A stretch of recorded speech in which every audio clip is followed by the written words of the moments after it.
777 Japanese soldiers. The first 2 waves died in minutes. The rest never left the beach alive. When Marine Colonel Clifton Cates walked out onto that sandbar on the morning of August 22, 1942, he had fought at Below Wood in the First World War. He had seen men die by the thousands. He had never seen anything like what waited for him at Alligator Creek.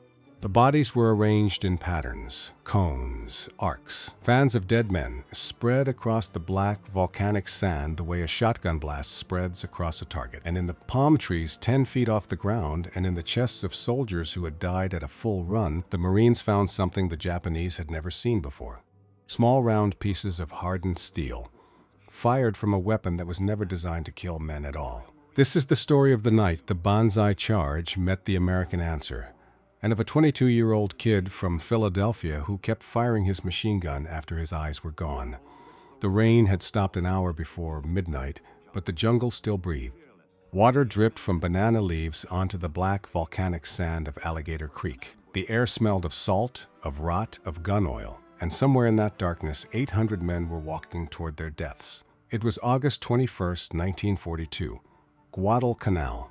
Private Al Schmid pressed his cheek against the cool metal of his Browning M1917A1 water-cooled machine gun. He was 22 years old. Back home in Philadelphia, he had worked at a bud manufacturing plant, pouring molten steel into molds. He knew the weight of metal. He knew how it moved when it wanted to kill something. Tonight, he would learn how it moved when it wanted to save him. The M1917 was a heavy gun. A brass and steel monster that weighed nearly 100 pounds with its tripod and its water jacket full. It was old technology dating back to the last war, but when it fired at 450 rounds per minute, and the water jacket kept the barrel cool through belt after belt after belt. It was the reason a small crew of Marines could hold a sandbar against a regiment. Beside him crouched Corporal Leroy Diamond, 24, from New Jersey.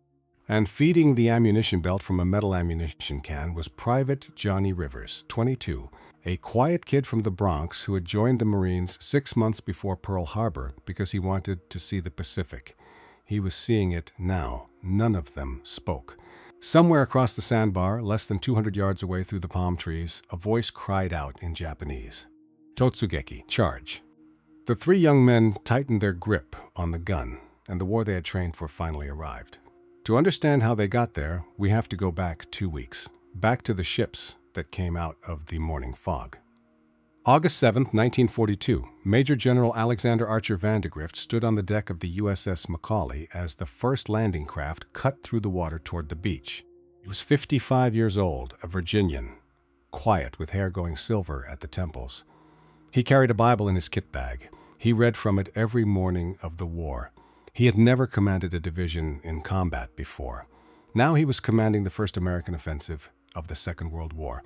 11,000 United States Marines poured onto the beaches of Guadalcanal that morning.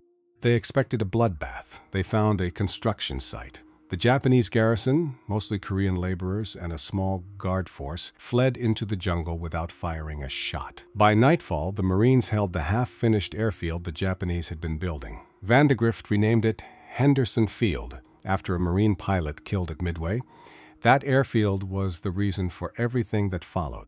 It was a dagger pointed at the throat of the Japanese high supply lines to Rabaul. Whoever controlled Henderson Field controlled the Southern Solomons. Whoever controlled the Solomons controlled the road to Australia. The Japanese high command understood this, and no one understood it more clearly than the man staring at maps in a stifling command bunker 2,000 miles to the north. Admiral Isoroku Yamamoto, the architect of Pearl Harbor. He gave the order in a single sentence: retake the airfield immediately. The order traveled down the chain of command until it reached Rabaul, where Lieutenant General Harukichi Hyakutake commanded the Japanese 17th Army. Hyakutake was 54, a career officer with a reputation for calm judgment. He had never fought Americans before. He had fought Chinese, he had fought British in Malaya. He had watched enemies break and run before the bayonets of the Emperor's soldiers. He was about to make the worst mistake of his life. Japanese intelligence estimated the American force on Guadalcanal at 2,000 men. The actual number was 11,000. This is the first turning point of our story. Not a bullet, not a bomb, a number on a piece of paper. A number that was wrong by 9,000 human beings. Reconnaissance aircraft had flown over the beach and counted landing craft. They had counted wrong. Radio intercepts had been misread. Reports from surviving Japanese laborers had been dismissed as exaggeration. Somewhere in the Japanese command structure, a staff officer had written down the number 2,000, and that number was about to send 800 men into a wall of steel. Hyakutake looked at the number. He believed it, and he chose the man he would send to erase the Americans from Guadalcanal. Colonel Kiyonao Ichiki. Kiyonao Ichiki was 50 years old. He had a thin face, close-cropped hair going gray, and eyes that had already seen more war than most men would ever see. 5 years earlier, on the night of July 7, 1937, Ichiki had been a captain commanding a company on the outskirts of Beijing. His men had been on a training exercise near a stone bridge called the Marco Polo Bridge. Shots were fired in the darkness. Nobody knows for certain who fired first, but it was Ichiki's company that fired back. Those shots became the beginning of the Second Sino-Japanese War, a war that would kill 20 million people. Ichiki had risen through the ranks in the years since. He believed, with the absolute certainty of a man who has never questioned himself, that the Japanese soldier was spiritually superior to any enemy on earth, that Yamato Damashi, the soul of Japan, could overcome any material disadvantage, that 100 men charging with fixed bayonets could break 1,000 men behind machine guns if only those 100 believed hard enough. He had watched it work in China. He had watched it work in the Philippines. He was going to make it work on Guadalcanal.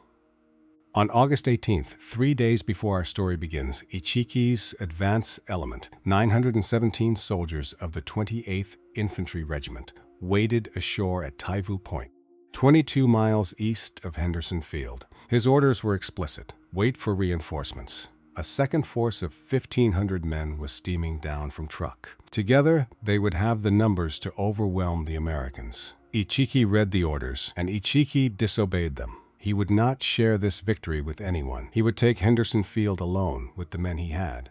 He would present it to the emperor as a gift, and history would remember the name of Kiyonao Ichiki forever. He was right about the last part, but not in the way he imagined. While Ichiki was marching west along the coast, another man was moving through the same jungle, alone, in the dark, bleeding. His name was Jacob Vuza. He was somewhere in his 50s, though nobody knew for certain, not even him. He was a Solomon Islander, born on the island of Guadalcanal before there were roads or clocks or calendars. For 25 years, he had served in the Solomon Islands Protectorate Armed Constabulary. He had retired the year before the war came. When the Americans landed, he had walked out of his village and volunteered as a scout. He was a big man, slow-moving, quiet. He wore a small American flag in a pouch under his loincloth, a gift from a Marine sergeant. On the afternoon of August 20th, a Japanese patrol found him near the village of Volonavua. They searched him. They found the flag. They tied him to a tree. What happened next is difficult to speak about, so I will speak about it plainly. They beat him with rifle butts. They bayoneted him through the throat, the chest, the shoulder, and the face. 7 wounds in total.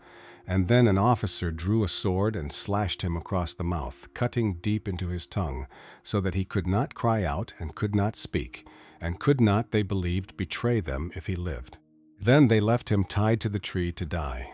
A Japanese officer had questioned him first, demanded the location of the American lines, the strength of the garrison, the position of the machine guns.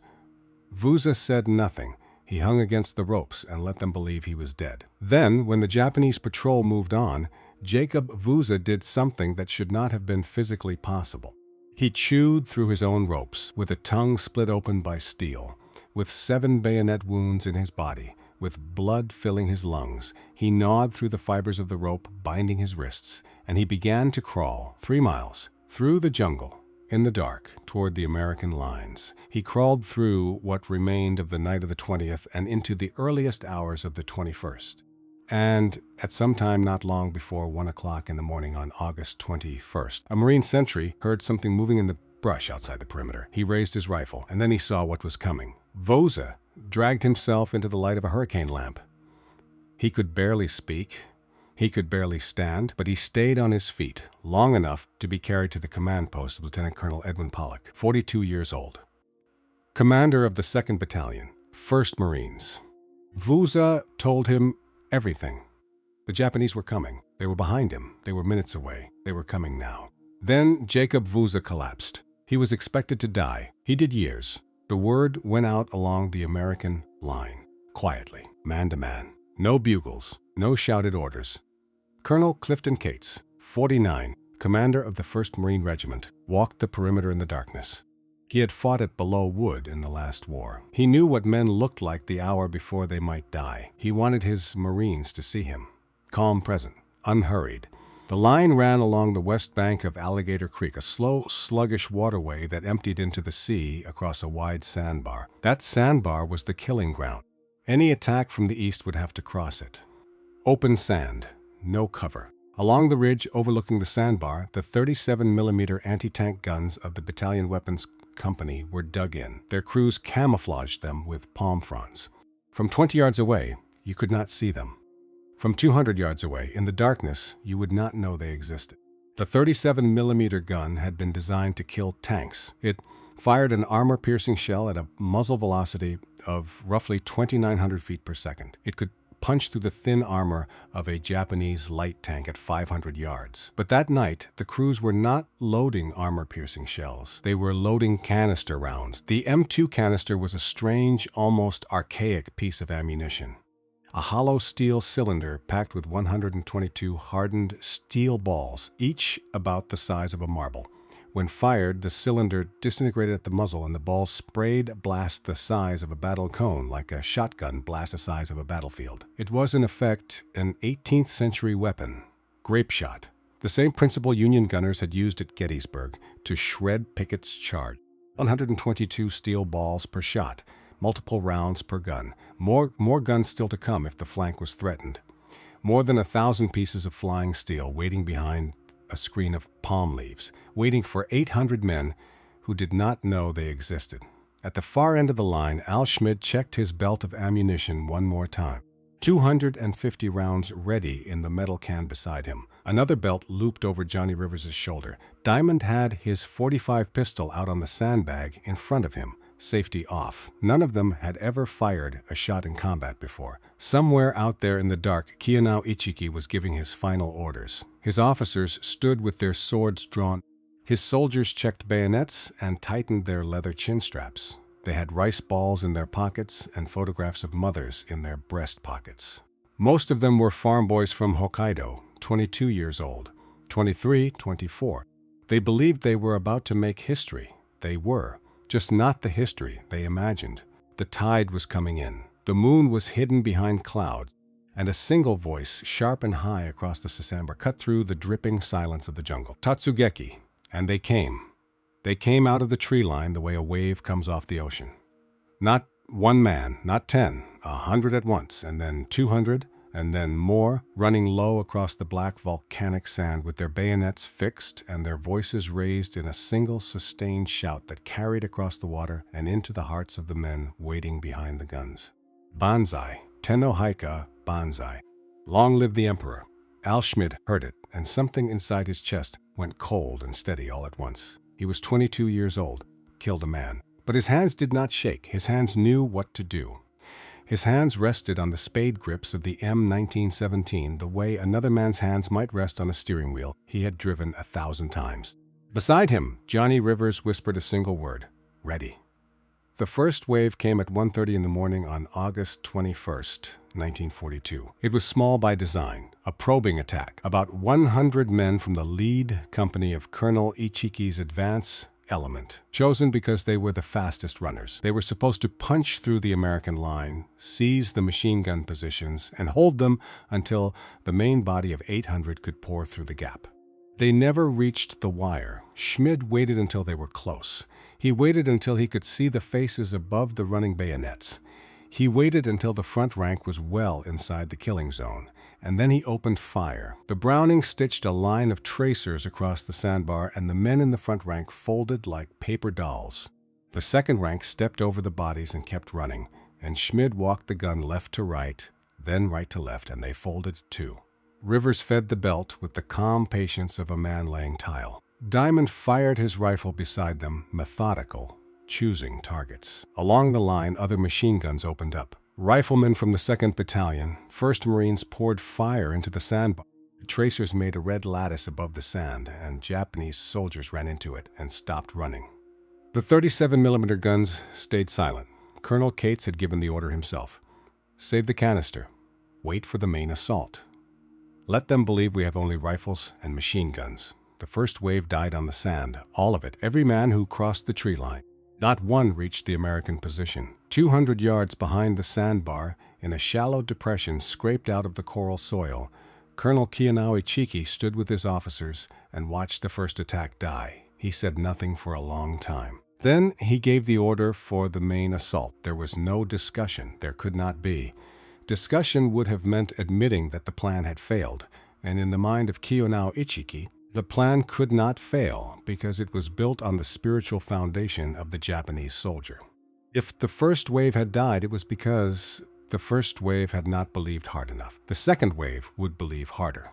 That is what he told himself. That is what men like him have always told themselves in every army, in every war, since the first commander lost the first battle he could not accept losing. The second wave formed up in the tree line. 200 men, perhaps 250. They fixed bayonets a second time.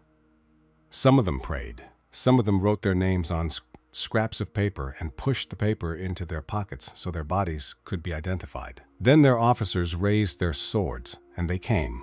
A gunnery sergeant of the battalion weapons company crouched behind the trail spade of a 37mm gun and watched the wave build in his gun sight. He had laid the crosshairs on a strip of open sand between two palm stumps in daylight 2 days before. He had ranged the shot using a knot in a length of rope. He was ready. The Japanese came into the crosshairs. He waited. He waited until they were bunched. He waited until the front rank had cleared the tree line and the second rank had entered the killing zone behind them, and the third rank was pressing at the shoulders of the second. Then he pulled the lanyard. Along the ridge, the other guns fired within a heartbeat of his. Muzzles flashed white against the black jungle. M2 canister shells left the barrels at near supersonic velocity. Thin steel casings ruptured almost instantly and released their cargo. Hundreds of hardened steel balls in a single coordinated thundercrack instant. A Marine who was there would later write that the flash lit the entire coconut grove for a full second, as if lightning had struck the sand. Another remembered it differently. He said it was like somebody turned on a floodlight, and where the men had been standing, the men were no longer standing. The cone of steel swept across the sandbar, and the second wave of Colonel Ichiki's assault ceased to exist as an organized body of soldiers. Not all of them died in that instant. Some fell wounded, torn open at the shoulder, or the abdomen, or the thigh, and lay in the sand and understood, in the last few minutes of consciousness, that something had happened for which their training had not prepared them. But most of them died in one flash, in one heartbeat. 2 miles behind the American line, in a sandbagged command post lit by a single kerosene lantern, General Vandegrift heard the sound of the canister rounds crossing the jungle.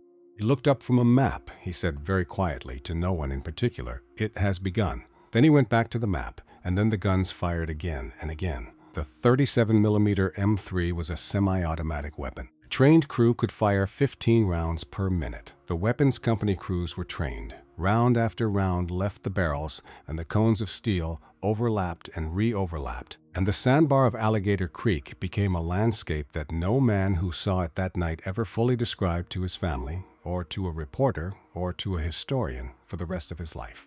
15 rounds a minute, 122 steel balls per round. By the time the second wave had finished dying, the number of pieces of flying steel that had crossed that sandbar was well past 1,000, well past 2,000, and still the guns fired.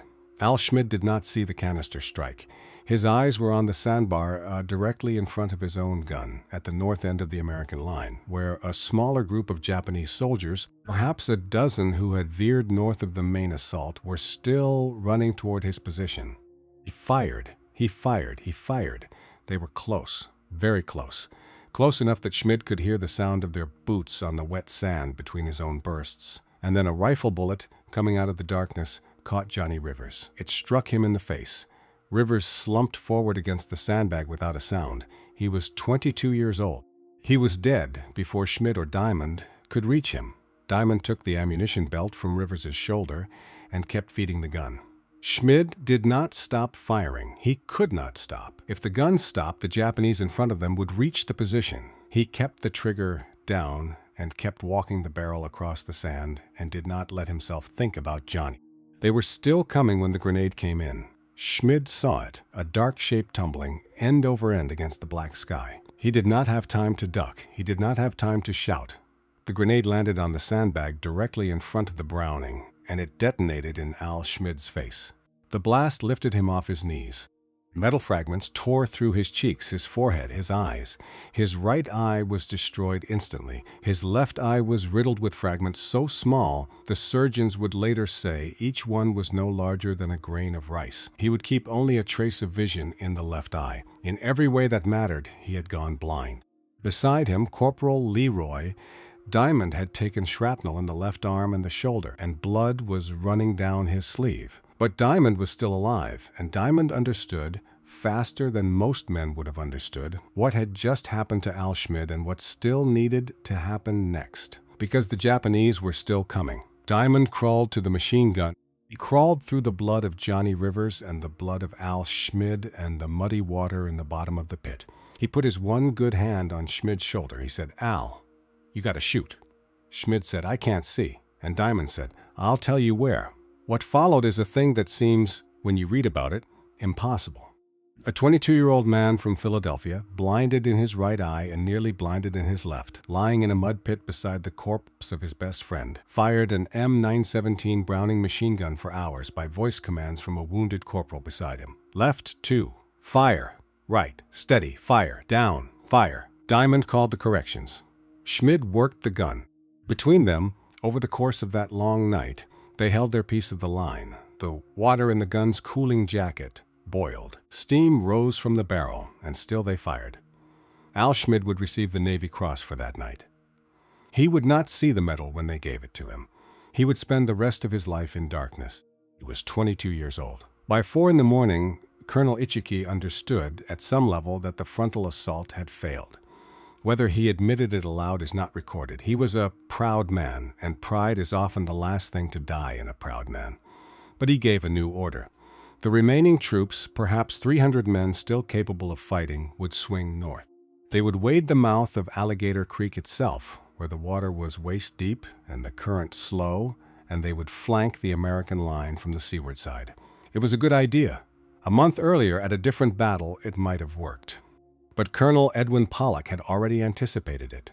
He had ordered additional 37mm guns repositioned during the fighting, dragged by crews under fire, and they were now laid on the creek mouth. When the Japanese entered the water, the canister rounds were waiting. The steel balls came down on the surface of Alligator Creek and turned it white with spray. Very few men reached the far bank. The ones who did found American riflemen waiting behind coconut logs. It was not really a fight anymore. It was an ending. Al Schmid's gun position covered the north end of the sandbar. He never saw the flanking attack. He only heard it, the crash of the 37mm guns firing into the creek mouth half a mile to his left. And in the pit beside him, Diamond kept calling corrections in a voice that was growing hoarse from the smoke and the shouting, and Schmid kept firing at targets he could not see. At sunrise, General Vandegrift gave an order that sealed the fate of what remained of Ichiki's command. He sent Lieutenant Colonel Leonard Cresswell, 40 years old, commander of the 1st Battalion, 1st Marines, upstream. Cresswell was to cross Alligator Creek at a shallow point half a mile inland, then wheel east through the coconut grove behind the sandbar. He was to close the door behind the enemy. By 11 o'clock in the morning, the door was closed. The surviving Japanese, perhaps 400 men, were trapped between Cresswell's battalion in the coconut grove, Pollock's battalion on the ridge, and the sea at their backs. That was when the M3 Stuart light tanks arrived.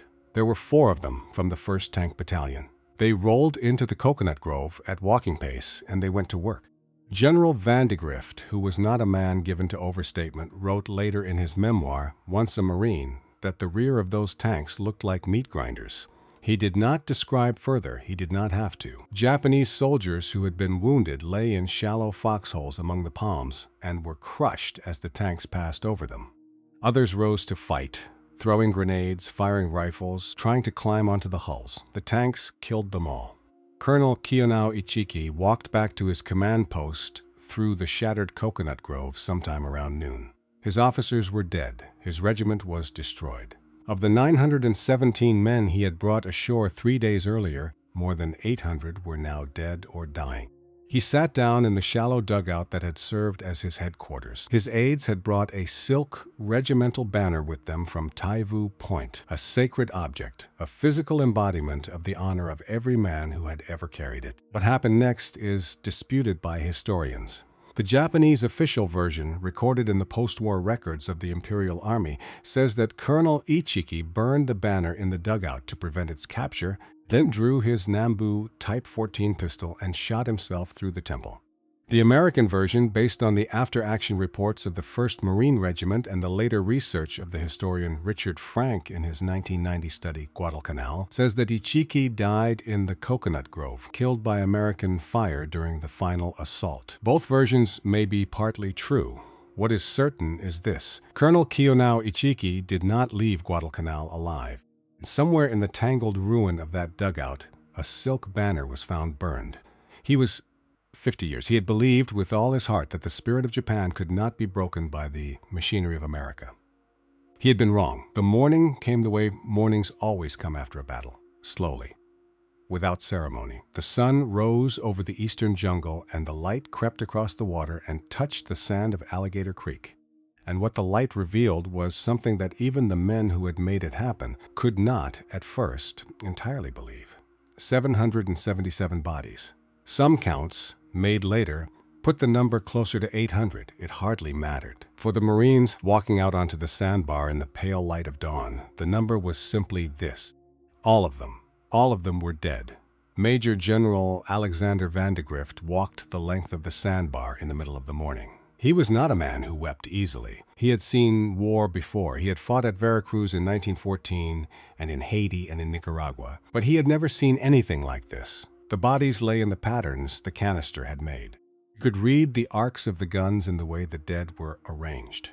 Cones, fans, concentric ripples of destruction that spread outward from where each man had been standing when the steel found him. In some places, the bodies were 3 and 4 deep, piled where the 2nd and 3rd ranks had run into the killing zone before their eyes could tell their legs to stop.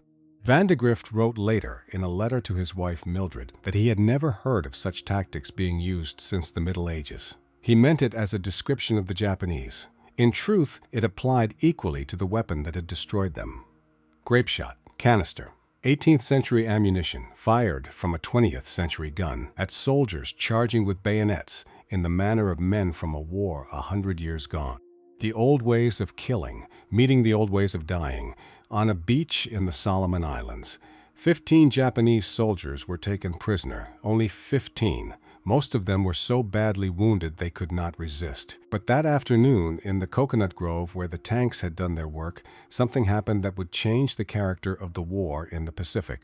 Marine corpsmen and stretcher-bearers moved out onto the sandbar in the afternoon light to collect their own wounded. Standard, practice, Red Cross armbands, rifles slung.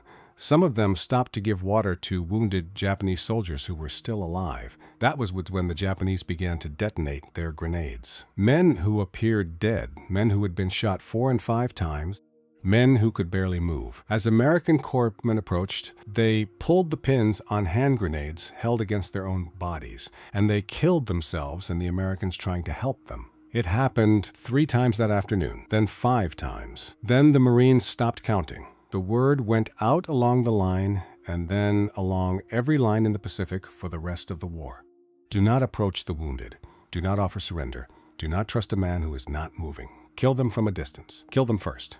That order, unspoken, unwritten, but universally understood, would define American infantry practice for the next 3 years. It would kill tens of thousands of Japanese soldiers who might otherwise have surrendered. It would harden American Marines into men who would not accept surrender at Tarawa, at Tarawa, at Peleliu, at Okinawa. It would poison the war on both sides. It began on the sand of Alligator Creek. The men who pulled those grenade pins in the coconut grove could not have known what they were starting. They believed most of them that they were denying the enemy a prisoner and taking one last American with them into death. It was, in their minds, a small final act of honor. It was, in its consequences, one of the most costly decisions of the entire Pacific War.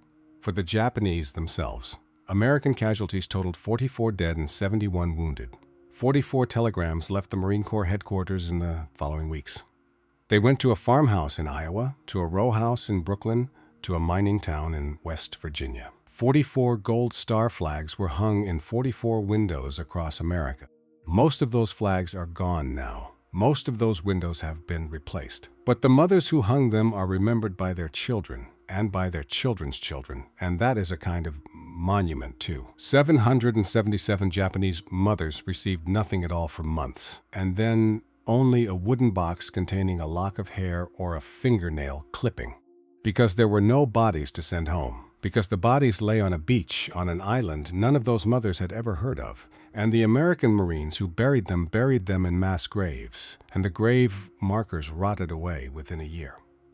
That is the arithmetic of the Battle of the Tenaru. On the bodies of the dead, and in the packs left in the tree line where the assault had begun, the Marines found something that shook the men who read it. Diaries, small notebooks wrapped in oiled paper, tucked inside tunics against the chest, written in the neat vertical characters of Japanese, kept day by boys from Hokkaido and Kyushu and the coastal villages of Honshu, who had been drafted into the 28th Regiment and shipped to a jungle they could not have found on a map. Several of these diaries survive today in the archives of the United States Marine Corps History Division.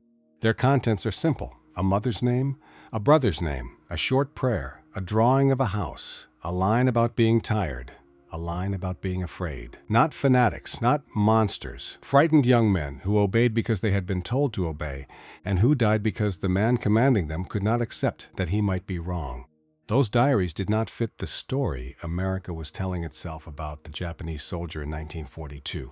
They were filed, they were translated, they were, in the way of such things, largely forgotten. But they existed, they exist still, and they stand as quiet witnesses to the truth that the men who lay dead on that beach were not a wave. They were not a horde. They were 777 separate human beings, each with a mother, each with a name, each with a last sentence he had written the night before by the light of a jungle fire. The lesson of the Tenaru should have been learned. It was not. Admiral Yamamoto, in Rabaul, read the reports and did not change his fundamental strategy.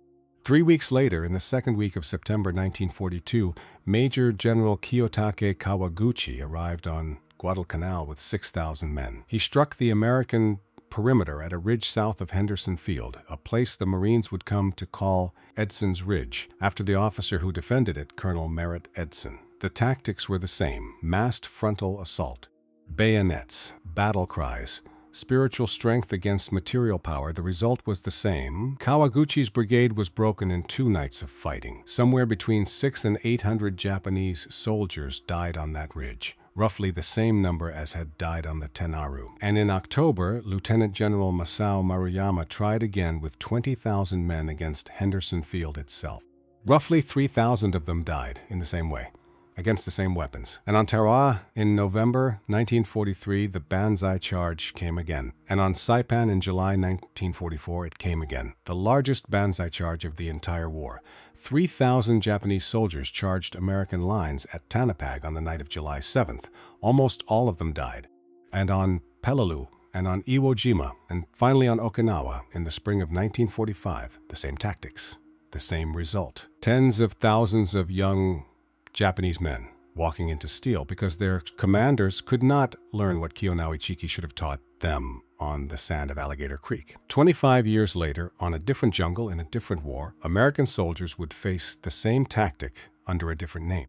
Human wave attacks at Ia Drang, at Kasan, at Hue during Tet, different flag. Same principle, same tragic mathematics of young men ordered to run into gunfire because their commanders could not think of another way to win.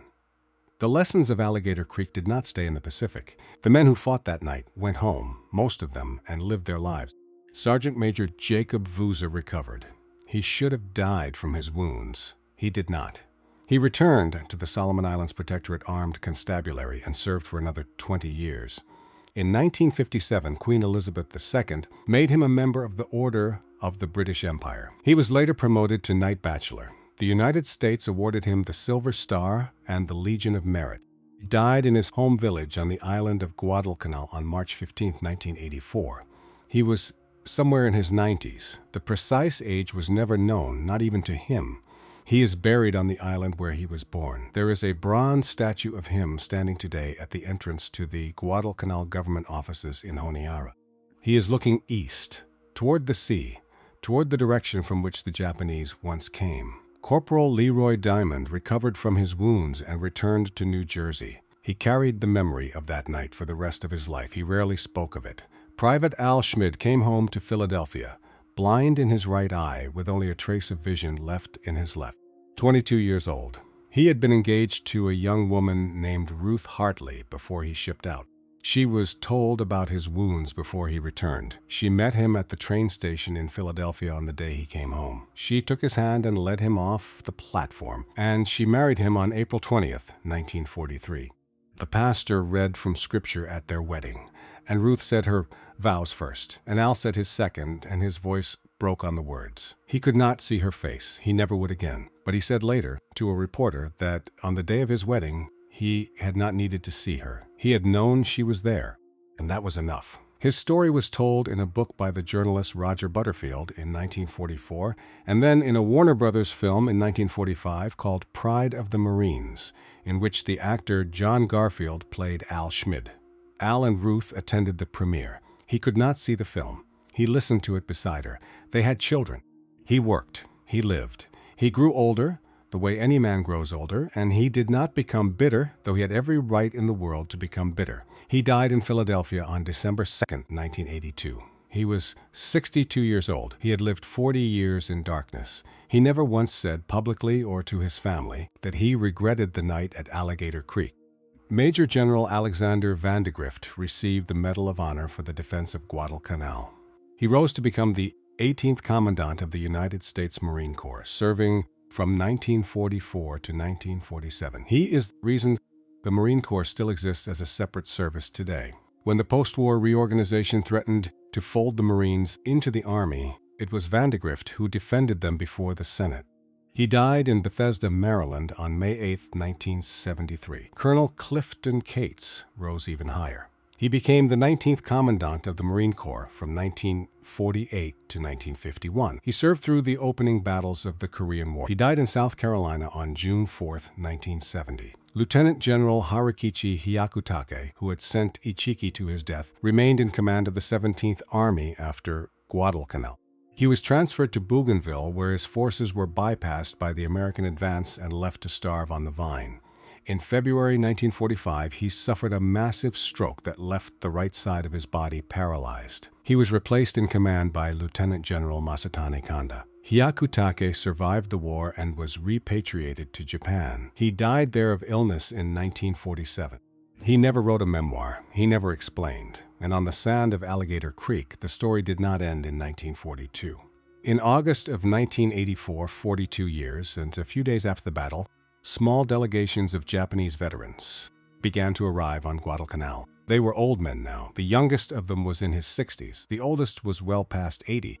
They had come at their own expense to gather the bones of their fallen comrades and take them home to Japan. They held small Buddhist ceremonies on the beach. They burned incense. They chanted sutras for the dead. They laid rice and sake at the water's edge, and they were not alone. American veterans of the 1st Marine Division came to those ceremonies too.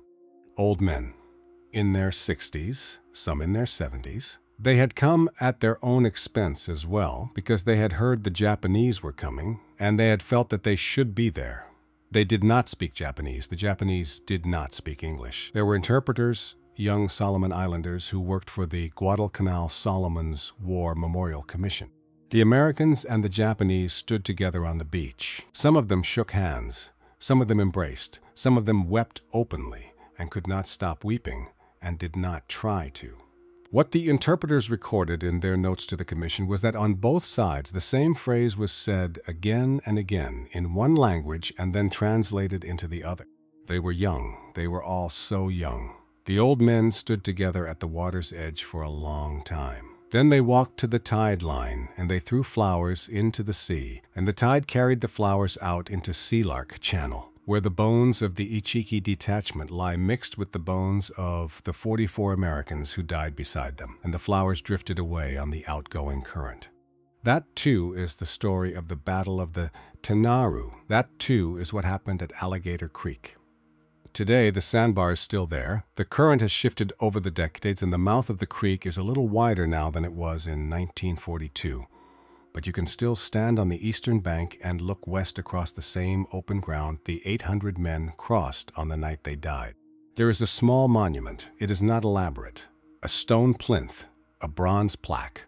The plaque lists the American units that fought there. This is not a story about a weapon. It is a story about a colonel who could not admit he was wrong and who took 800 young men into the dark with him because his pride would not let him wait. It is a story about a Solomon Islander who chewed through his own ropes with a mouth full of blood to save the lives of men he had known for only a few weeks. It is a story about a 22-year-old kid from Philadelphia who kept firing a machine gun after the darkness took his eyes, because a wounded man beside him kept telling him where to shoot. And it is a story about 2 generations of old men, 42 years later, standing on a beach where their brothers had died, weeping, because the boys who died there had been their boys, on both sides, and there was no way, no matter how many years passed, to bring any of them back. The Japanese soldier who died on the sand of Alligator Creek was not a monster. He was somebody's son. The American Marine who killed him was somebody's son too. They should have met, those young men, in some other way. In some other country, in some other century. They should have shaken hands and asked about each other's families and gone home to their mothers. Instead, they met on a beach in the darkness, and the steel found all of them. That is the true story of the Battle of the Tenaru. That is what happened on the 21st of August, 1942, on Guadalcanal. May none of them, on either side of that sand, ever be forgotten. If your father, your grandfather, or your uncle served in the Pacific between 1942 and 1945, we would be honored to hear his name in the comments below. We read everyone. We remember everyone. And if this story meant something to you, if it reminded you of a man you loved, or of a story you were told as a child, please share it. The Marines who died on the sand of Alligator Creek deserve to be remembered by more than the historians. They deserve to be remembered by us.